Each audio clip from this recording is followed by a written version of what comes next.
How to send a gift message in Instagram. So to do that, now after you open up your Instagram app like this, now as you can see, now I will send a gift message to someone on my Instagram account. Tap on this message section at the top right side.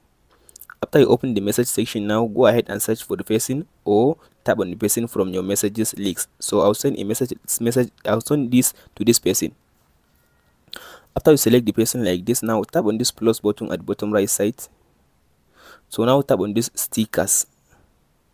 So after you tap on these stickers, now go ahead and search what you want to send to the person. So I'll just type in, like, let's say happy birthday, like this, happy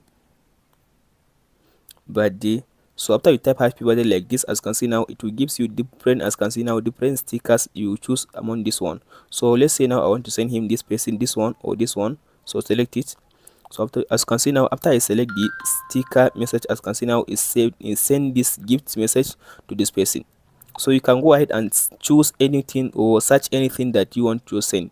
Just go ahead and type in the name of the thing that you want to send him. You can get the sticker and just send it to the person. That's it, guys, on how to send a gift message on Instagram. Hope this video helps you. Don't forget to like, subscribe and share. Thank you for watching.